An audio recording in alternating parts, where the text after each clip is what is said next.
Hello everyone, कैसे हो आप सब। उम्मीद करता हूं कि आप लोग बहुत ही अच्छे होंगे। उत्तर प्रदेश बीएड प्रवेश परीक्षा 2025 की तैयारी कर रहे सभी साथियों का एक बार फिर से स्वागत है शिक्षा संकल्प के इस ऑनलाइन यूट्यूब प्लेटफॉर्म पर। दोस्तों, आज के इस स्पेशल क्लास में हम लोग जीके जीएस के टॉप 40 क्वेश्चंस को डिस्कस करने वाले हैं, जो कि बेहद इंपॉर्टेंट क्वेश्चंस होंगे। प्रीवियस ईयर क्वेश्चन पेपर उठाकर देखेंगे दोस्तों, यहाँ से प्रश्न एग्जाम में देखने को मिलते हैं। आइए शुरुआत करते हैं। आप लोग अंत तक बने रहिएगा, पूरे धैर्य के साथ बने रहिएगा, ठीक है।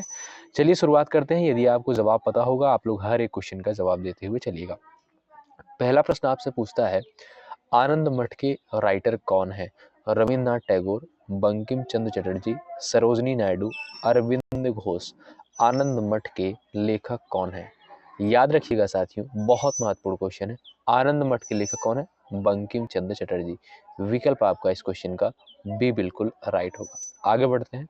क्वेश्चन नंबर सेकंड कहता है, भूदान आंदोलन किसने प्रारंभ किया था? महात्मा गांधी, जयप्रकाश नारायण, विनोबा भावे, राम मनोहर लोहिया। दोस्तों, भूदान आंदोलन जो है किसके द्वारा प्रारंभ किया गया था? विनोबा भावे के द्वारा प्रारंभ किया गया था। बेहद महत्वपूर्ण क्वेश्चन है, पूछा गया प्रश्न है। चलिए नेक्स्ट क्वेश्चन कहता है, लाइफ डिवाइन पुस्तक के लेखक कौन है? जवाब दे सकते हैं आप लोग यदि आपको जवाब पता हो। महात्मा गांधी, रविन्द्रनाथ टैगोर, राधा कृष्णन, अरविंद घोष। दोस्तों, यदि आप उत्तर प्रदेश बीएड प्रवेश परीक्षा 2025 की तैयारी में लग गए हैं, तो शिक्षा संकल्प के इस ऑनलाइन यूट्यूब प्लेटफॉर्म से आप लोग जरूर जुड़ जाइएगा। निश्चित रूप से यहाँ से आपको हेल्प मिलेगी, पूरी तैयारी करवाई जाएगी। और बहुत सारे साथी पूछ रहे थे कि फॉर्म जो है किस महीने में आएगा। तो फरवरी के पहले सप्ताह में आपको नोटिफिकेशन देखने को मिल जाएगा और 10 फरवरी से जो है ऑनलाइन प्रक्रिया प्रारंभ हो जाएगी, ठीक है। चलिए, लाइफ डिवाइन पुस्तक के लेखक कौन है आप लोग बता सकते हैं। यहाँ पर राइट आंसर क्या हो जाएगा इस प्रश्न का? तो जो भी साथी ऑप्शन नंबर डी पर जा रहे हैं वो बिल्कुल करेक्ट है, अरविंद घोष। आइए अगला प्रश्न देखिएगा। क्वेश्चन नंबर 4 आपके स्क्रीन पर है, बंगाल एशियाटिक सोसाइटी किसकी स्थापना कब हुई थी दोस्तों? बंगाल एशियाटिक सोसाइटी की स्थापना 1784 में हुई थी। इसके प्रवर्तक कौन थे? Warren Hasting, sir William Jones, James Mackintosh, James Prinsep.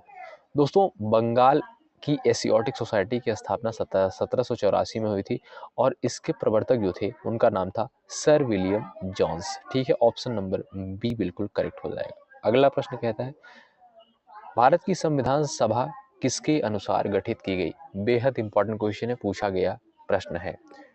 चलिएगा, आंसर दे सकते हैं आप लोग। भारत की संविधान सभा किसके अनुसार गठित की गई? कैबिनेट मिशन योजना के तहत। याद रखेंगे, ऑप्शन नंबर बी करेक्ट हो जाएगा। अच्छा, आप लोग एक प्रश्न का जवाब करिएगा, संविधान सभा की पहली बैठक कब हुई थी? इस प्रश्न का जो भी साथी जवाब करेंगे उनका जवाब कमेंट बॉक्स में पिन किया जाएगा। प्रथम भारतीय नोबेल पुरस्कार विजेता कौन थे? प्रथम भारतीय नोबेल पुरस्कार विजेता कौन थे? जवाब आप लोग बता सकते हैं। सीवी रमन, रविन्द्रनाथ टैगोर, हरगोविंद खुराना, अमर्त्य सेन। दोस्तों, प्रथम भारतीय नोबेल पुरस्कार विजेता कौन थे? रविन्द्रनाथ टैगोर। ऑप्शन नंबर आपका बी बिल्कुल राइट हो जाएगा, विकल्प बी आपका करेक्ट होगा। आगे बढ़ते हैं। अगला प्रश्न कहता है, देखिएगा, अगला प्रश्न है, हमारा राष्ट्रीय गीत वंदे मातरम कहाँ से संकलित है? चित्रा से, गोदान से, डाकघर से, आनंद मठ से। दोस्तों, वंदे मातरम जो है ये कहाँ से लिया गया है, कहाँ से संकलित है? तो आनंद मठ से। ऑप्शन नंबर आपका डी बिल्कुल राइट होगा, ठीक है। याद रखिएगा, विकल्प आपका डी यहाँ पर बिल्कुल करेक्ट हो जाएगा। आगे बढ़ते हैं और नेक्स्ट क्वेश्चन देखिएगा, भारत का राष्ट्रीय पंचांग किस संवत पर आधारित है? भारत का राष्ट्रीय पंचांग जो है किस संवत पर आधारित है? ये भी बहुत महत्वपूर्ण क्वेश्चन है और एग्जाम के दृष्टिकोण से तो बहुत ही इंपॉर्टेंट है। भारत का राष्ट्रीय पंचांग जो है दोस्तों शक संवत पर आधारित है। अच्छा, शक संवत का प्रारंभ जो है किसके शासन काल में हुआ था? याद रखिएगा, कनिष्क के शासन काल में, ठीक है। कनिष्क के शासन काल में 78 ईस्वी में, ठीक है। ये आपका बहुत महत्वपूर्ण क्वेश्चन है। अगला प्रश्न देखिएगा, दिल्ली में केंद्रीय सचिवालय के उत्तरी और दक्षिणी खंडों का वास्तविक कौन था? क्वेश्चन नंबर 9 आपकी स्क्रीन पर है। सभी दोस्त, सभी प्यारे साथी जवाब देने का प्रयास करें।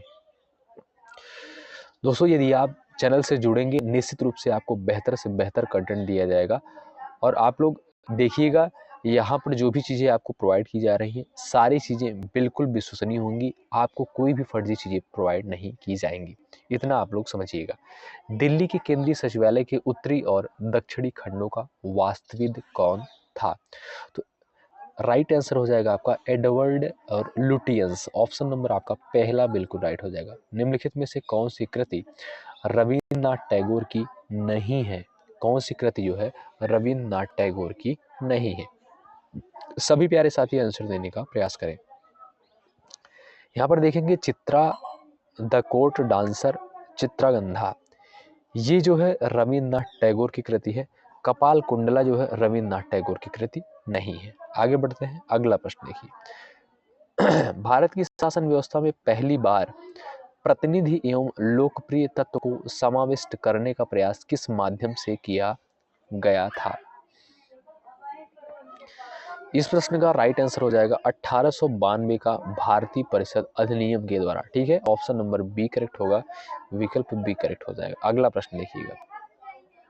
अगला प्रश्न कहता है किस गवर्नर के कार्यकाल के दौरान 1921 ईस्वी में कलकत्ता में विक्टोरिया मेमोरियल हॉल का निर्माण कार्य पूरा हुआ?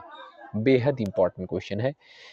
विक्टोरिया मेमोरियल हॉल का निर्माण कार्य कब पूरा हुआ? किसके शासनकाल में पूरा हुआ था? तो रीडिंग के कार्यकाल में ऑप्शन नंबर आपका डी बिल्कुल राइट होगा। अगला प्रश्न देखिए। नई दिल्ली शहर के रूपांकन में कौन शामिल था? नई दिल्ली शहर के रूपांकन में कौन शामिल था? दोस्तों एडवर्ड लुटियंस और Edward baker, option number A correct हो जाएगा। ये दोनों ब्रिटिश थे। ठीक है, अगला प्रश्न देखिएगा। किसने 1898 ईस्वी में बनारस में सेंट्रल हिंदू कॉलेज स्थापित किया था, जो बाद में बनारस हिंदू विश्वविद्यालय का केंद्र बन गया? ये भी आपका बेहद इंपॉर्टेंट क्वेश्चन बन सकता है पेपर के लिए। और यहाँ पर जो आपका करेक्ट आंसर हो जाएगा एनी बेसेंट। ठीक है, ध्यान रखेंगे, ऑप्शन नंबर सी करेक्ट हो जाएगा। किसने 1898 ईस्वी में बनारस में सेंट्रल हिंदू कॉलेज स्थापित किया था, जो बाद में बनारस हिंदू विश्वविद्यालय यानी BHU का केंद्र बन गया? तो एनी बेसेंट के द्वारा जो है इसकी स्थापना करी गई थी। अगला प्रश्न देखिएगा। भारत के राष्ट्रीय ध्वज का डिजाइन किसके द्वारा तैयार किया गया था? क्वेश्चन नंबर 15 बेहद इंपॉर्टेंट है, एग्जाम के दृष्टिकोण से जवाब दीजिएगा आप लोग। भारत के राष्ट्रीय ध्वज का डिजाइन किसके द्वारा तैयार किया गया था? पिंगली वेंकैया के द्वारा जो है डिजाइन किया गया था। ऑप्शन नंबर डी बिल्कुल राइट होगा। अगला प्रश्न देखिएगा। देवदास उपन्यास के रचनाकार कौन है? चलिएगा, देवदास उपन्यास के रचनाकार कौन है? आप लोग आंसर दे सकते हैं कमेंट बॉक्स में। चलिएगा, क्वेश्चन नंबर 16 का जो है दोस्तों ऑप्शन नंबर बी करेक्ट हो जाएगा। शरत चंद्र चट्टोपाध्याय देवदास उपन्यास के रचनाकार है। ऑप्शन नंबर आपका बी यहाँ पर चला जाएगा, बिल्कुल राइट आंसर। अगला प्रश्न देखिएगा। चित्रा उपन्यास जो है किसके द्वारा लिखा गया है? क्वेश्चन नंबर 17 है, आप लोग बताएंगे चित्रा उपन्यास जो है किसके द्वारा लिखा गया है? रविन्द्रनाथ टैगोर के द्वारा। किसके द्वारा? रविन्द्रनाथ टैगोर के द्वारा जो है चित्रा उपन्यास लिखा गया है, जो कि बहुत महत्वपूर्ण है। दोस्तों हमने आपको बताया था स्टार्टिंग में, यहाँ पर हमने पूरे 40 प्रश्नों को कवर किया है, जो कि एग्जाम के पॉइंट ऑफ व्यू से इंपॉर्टेंट है। अभी से आप लोग तैयारी में लग जाइएगा। प्रेम पचीसी के रचनाकार कौन है? प्रेम पचीसी, दोस्तों प्रेम पचीसी के रचनाकार हैं प्रेमचंद। कौन? ऑप्शन नंबर आपका पहला बिल्कुल राइट हो जाएगा, प्रेमचंद है। क्षुधित पाषाण, जिसे इंग्लिश में कहते हैं हंगरी स्टोन्स, के रचयिता कौन है? क्षुधित पाषाण यानी हंगरी स्टोन्स के राइटर कौन है? यहाँ पर ऑप्शंस कुछ इस प्रकार से दिए गए हैं।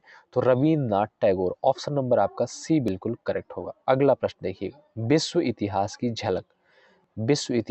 झलक के रचयिता कौन है? जवाहरलाल नेहरू, महात्मा गांधी, लियो टॉलस्टॉय, इनमें से कोई नहीं। दोस्तों ऑप्शन यहाँ पर कौन सा राइट हो जाएगा आप लोग बता सकते हैं। विश्व इतिहास की झलक, ग्लिम्पसेस ऑफ वर्ल्ड हिस्ट्री के रचयिता जो है जवाहरलाल नेहरू है। ऑप्शन नंबर आपका पहला यहाँ पर बिल्कुल राइट हो जाएगा। आगे बढ़ते हैं और नेक्स्ट क्वेश्चन की तरफ हम लोग बढ़ेंगे। पूरे पेशेंस के साथ, पूरे धैर्य के साथ आप लोग बने रहिएगा, बहुत ही इंपॉर्टेंट सेशन है आपके लिए। अगला प्रश्न यहाँ पर कहता है 27 दिसंबर 1911 में पहली बार जन गण मन कहाँ पर गाया गया? 27 दिसंबर 1911 में पहली बार जन गण मन जो है कहाँ पर गाया गया था? वेरी इंपॉर्टेंट क्वेश्चन एग्जाम के दृष्टिकोण से, और ये पूछा भी जा चुका है प्रश्न। कोलकाता में जो है 27 दिसंबर 1911 को पहली बार जो है जन गण मन गाया गया था। कहाँ पर? कोलकाता में। भारत में पहला समाचार पत्र किसके द्वारा शुरू किया गया? भारत में पहला समाचार पत्र जो है दोस्तों, यहाँ पर जो है आपका राइट आंसर हो जाएगा जेम्स हिक्की के द्वारा जो है शुरू किया गया था। द व्हील्स ऑफ हिस्ट्री नामक पुस्तक के राइटर कौन थे? द व्हील्स ऑफ हिस्ट्री बेहद इंपॉर्टेंट पुस्तक है और ये महत्वपूर्ण है, आप लोग जवाब दे सकते हैं। Rajendra Prasad, Ram Manohar Lohia, Mansoor Alam, Mohammad Ali Jinnah. The wheels of history नामक पुस्तक के राइटर जो है doctor Ram Manohar Lohia. Option number आपका यहाँ पर बी बिल्कुल करेक्ट होगा। अगला प्रश्न देखेंगे और आगे बढ़ेंगे हम लोग। चलिएगा, नेक्स्ट क्वेश्चन कहता है पोस्ट ऑफिस के लेखक कौन है? चलिए भाई, आप लोग जवाब दे सकते हैं और प्रयास करिए आप लोग कि हर एक प्रश्न का जवाब देते हुए चलें। पोस्ट ऑफिस के राइटर कौन है? रवींद्रनाथ टैगोर। ऑप्शन नंबर आपका पहला बिल्कुल राइट हो जाएगा। क्वेश्चन नंबर 24 का विकल्प ए करेक्ट होगा। निम्नलिखित में से किसे इस्पात का चौखटा कहते हैं, यानी स्टील फ्रेम की संज्ञा किसे दी गई है? किस सर्विस को जो है इस्पात का चौखटा कहा गया है? तो ये दोस्तों भारतीय नागरिक सेवा, जिसे ICS कहते हैं। ठीक है, ऑप्शन नंबर आपका ए बिल्कुल राइट हो जाएगा। अगला प्रश्न देखिए, गोदान किसकी रचना है? बेहद इंपॉर्टेंट है, एग्जाम में कई बार पूछा गया है बीएड प्रवेश परीक्षा में। अच्छा, एक बात का आप लोग विशेष रूप से ध्यान रखिएगा, यदि आप लोग किसी अन्य राज्य से हैं और उस राज्य के बीएड एंट्रेंस एग्जाम की तैयारी कर रहे हैं, उनके लिए भी ये वीडियो कारगर होगी। ठीक है, तो गोदान के राइटर कौन है? प्रेमचंद। बेसिक सा क्वेश्चन है पर बहुत महत्वपूर्ण है। भारत भारती की रचनाकार, चलिएगा, भारत भारती के रचनाकार कौन है? छाप दीजिएगा कमेंट बॉक्स में, बहुत महत्वपूर्ण क्वेश्चन है ये भी आपका। भारत भारती की रचनाकार मैथिली शरण गुप्त। ऑप्शन नंबर आपका चौथा बिल्कुल राइट होगा। सैडलर आयोग का संबंध जो है किससे था? सैडलर आयोग का संबंध जो है किससे था? सभी हमारे प्यारे साथी जवाब देंगे। सैडलर आयोग का संबंध किससे था? न्याय से, राजस्व प्रशासन से, पुलिस प्रशासन से, या एजुकेशन यानी शिक्षा से?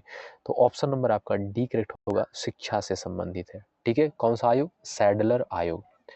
आइए नेक्स्ट क्वेश्चन देखेंगे। ब्रिटिश ने भारत में प्रांतीय स्वायत्तता, प्रोविंशियल ऑटोनॉमी कब से लागू कर दिया था? ब्रिटिश ने भारत में प्रांतीय स्वायत्तता कब से लागू कर दिया था? तो ये आपका राइट आंसर चला जाएगा भारत सरकार अधिनियम 1935 के द्वारा जो है ब्रिटिश ने भारत में प्रांतीय स्वायत्तता लागू कर दिया था। ठीक है, अगला प्रश्न देखिए, खिलाफत आंदोलन का आरंभ किया था? खिलाफत आंदोलन का आरंभ जो है किसके द्वारा किया गया? अली बंधुओं के द्वारा। अली बंधुओं के द्वारा। अगला प्रश्न कहता है भारत में सिविल सेवाओं का सूत्रपात किसके द्वारा किया गया? भारत में सिविल सेवाओं का सूत्रपात किया गया किसके शासनकाल में? बहुत महत्वपूर्ण क्वेश्चन है। भारत में सिविल सेवाओं का सूत्रपात जो है लॉर्ड कार्नवालिस के शासनकाल में किया गया था। बहुत इंपॉर्टेंट क्वेश्चन है एग्जाम के दृष्टिकोण से। अगला प्रश्न, अमृत बाजार पत्रिका की स्थापना की गई थी? अमृत बाजार पत्रिका की स्थापना जो है शिशिर कुमार घोष के द्वारा करी गई। किसके द्वारा? शिशिर कुमार घोष। ऑप्शन नंबर आपका डी करेक्ट होगा, अमृत बाजार पत्रिका की स्थापना। चलिए, सभी साथी जवाब देने का प्रयास करते हुए चले और हर एक क्वेश्चन का आप लोग जवाब दीजिएगा। अगला प्रश्न कहता है निम्न अखबारों में कौन सा मुख्यतः उदारवादियों की नीतियों का प्रचारक था? उदारवादियों की नीतियों का प्रचारक था, कौन सा अखबार था? New India, leader, young India, free press journal? तो लीडर जो ये न्यूज़पेपर था आपका, ये जो है उदारवादियों की नीतियों का प्रचारक था। अगला प्रश्न देखिए, झंडा गीत किसके द्वारा लिखा गया? महत्वपूर्ण है, झंडा गीत जो है किसके द्वारा लिखा गया था? ये आपका राइट आंसर हो जाएगा श्यामलाल गुप्त पार्षद। ठीक है, श्यामलाल गुप्त पार्षद के द्वारा जो है झंडा गीत लिखा गया था। नागरिक सेवाओं यानी सिविल सर्विसेज के लिए प्रतियोगी परीक्षा प्रणाली को सिद्धांततः स्वीकार किया गया? नागरिक सेवाओं के लिए प्रतियोगी परीक्षा प्रणाली की सिद्धांत स्वीकार किया गया। यानी नागरिक सेवाओं की जो परीक्षा होती है, सिविल सर्विसेज की जो एग्ज़ाम होता है, इसके लिए जो है परीक्षा प्रणाली की शुरुआत कब हुई? ये प्रश्न आपसे करता है और ये महत्वपूर्ण है। अगला प्रश्न है, हाँ, पहले इस क्वेश्चन का आप लोग आंसर बताइएगा। तो याद रखिएगा 1853 इसका बिल्कुल करेक्ट आंसर हो जाएगा। अगला प्रश्न कहता है, किस अधिनियम के तहत लॉर्ड कॉर्नवालिस ने अपनी काउंसिल के फैसलों को रद्द करने का अधिकार मिला था? तो 1786 का एक्ट, ठीक है, 1786 का act, option number B correct होगा। उपन्यास दुर्गेश नंदिनी के लेखक कौन है? तो दुर्गेश नंदिनी के राइटर कौन है? राइट आंसर क्या हो जाएगा इस प्रश्न का? बंकिम चंद्र चटर्जी। ऑप्शन नंबर आपका डी करेक्ट होगा, बंकिम चंद्र चटर्जी। अगला प्रश्न कहता है, भारतीय राजनीति में 1947 के बाद किस महिला ने सर्वाधिक योगदान दिया? भारतीय राजनीति में 1947 के बाद किस महिला ने सर्वाधिक योगदान दिया था? तो अरुणा आसफ अली के द्वारा जो है योगदान दिया गया था। सबसे ज़्यादा जो है इनका योगदान था भारतीय राजनीति में 1947 के बाद, यानी स्वतंत्रता के बाद। वंदे मातरम गीत जो है लिखा था, किसके द्वारा लिखा गया था? वंदे मातरम, बंकिम चंद्र चटर्जी। ऑप्शन नंबर आपका सी बिल्कुल करेक्ट होगा, ठीक है। चलिएगा, इस प्रश्न का जवाब आप लोग देंगे, किस वर्ष उड़ीसा बिहार से पृथक हुआ?